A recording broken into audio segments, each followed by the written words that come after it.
reaction to a wasp sting 5 minutes after I've been stung. I've forgotten about it. But a lot of people do react very, very badly to wasp stings, of course. And in fact, only 2 weeks ago, a gentleman died. So he was out jogging, disturbed a wasp nest, and he died from the reaction to the stings.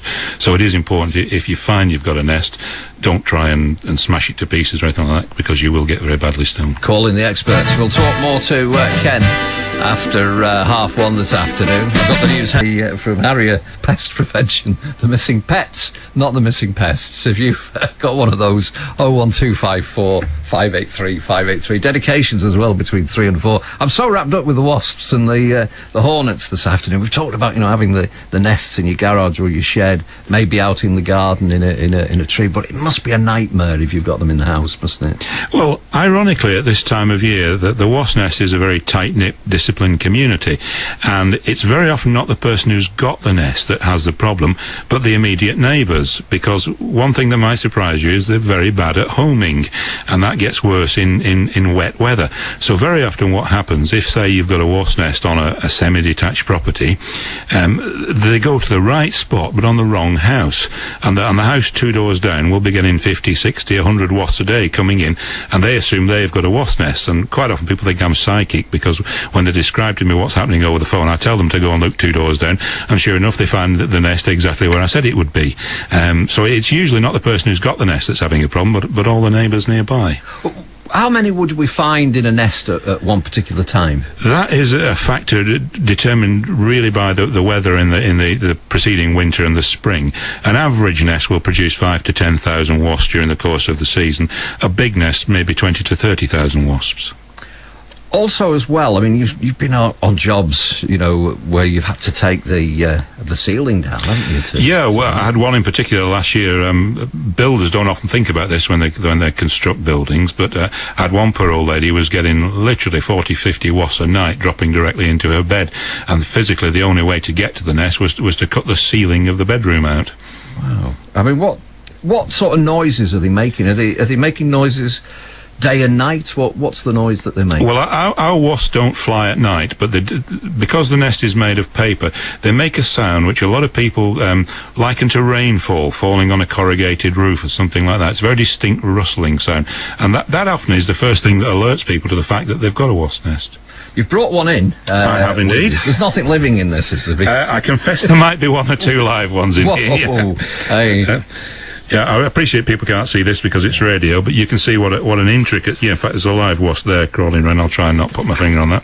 But this is it's an intricate structure constructed entirely of paper. This bit here is the protective outside coating, and these... It's called wasp cake. Each one of these individual cells is which the wasp pupates and emerge from as an adult. Is that one dead there, or is it alive? No, it's alive. The ones with the cover on here are the ones where the larvae haven't emerged. We've destroyed the nest before they've had a chance to emerge.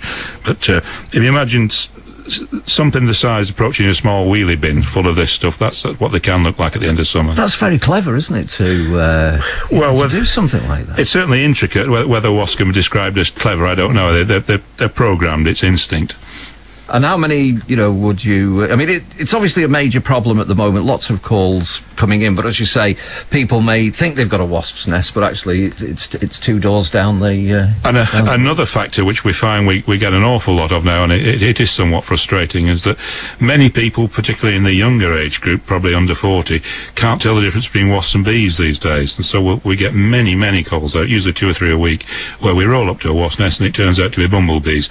And naturally, we don't want to be destroying those. I mean, is there some sort of protection on the bumblebee?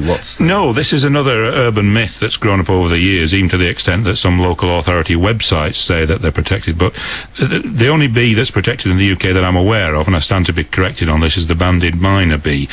Your ordinary honeybee, Apis mellifera, and the various bumblebee species have no protection at all.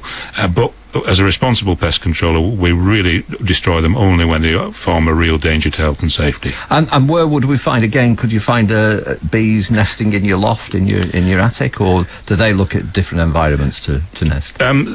Yes, and the biology of the bee is totally different. With the wasp, only the queens survive the winter. With the honeybee, the entire colony survives, which is the reason they make honey, to feed the bees through the winter. But they don't build up slowly like a wasp nest. They simply, when a bee colony reaches a certain size, it will send off new queens with a number of wasps, bees, maybe 5,000 bees. So you can literally go out for the day and having no bee problem, and when you get home, a swarm of bees have moved into your bathroom, which is exactly what happened with a customer of mine last year. Well, I just hope people sleep tonight after this today, after us talking about this. Well, perhaps I shouldn't tell you this, but I had one gentleman last year went to the toilet in the middle of the night, didn't put the light on, and he didn't realise that a wasp nest over the bathroom disgorged about 200 wasps on his bathroom floor, stung the balls of his feet to blazes. Oh, that must have been... Well, it doesn't bear thinking about, does it, to be honest with you? No, I'm just looking at Carol's face. Yeah, she's quite worried at the moment. Is it true, though, that the wasps do die off, at the back end, and they will sting, will they? Or The males and the sterile females all die off at the first severe frost. Having said that, I can tell you that the latest I've ever treated a wasp nest was Christmas Eve, so they do go on a lot longer than people think. The new queens mate and then hibernate for the winter. The nest will produce up to about 2,000 queens, so if you don't get it destroyed before that process begins, then your neighbourhood is going to be Wasp City the following year. Well, we're going to come back and chat some more between now and 2 o'clock. Right now, Saturdays, 9 minutes to 2, BBC Radio Lancashire. Ken Chadwick with me, Harrier Pest Prevention. We're talking wasps this afternoon and a few other creepy crawlies as well.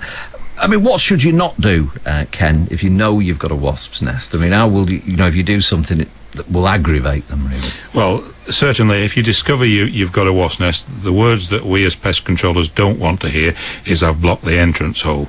That is probably the worst possible thing you could do, because when we go along to treat the nest, we inject an insecticide into that entrance hole, and it wipes the colony out. If you block it, all you will do is annoy the wasps and make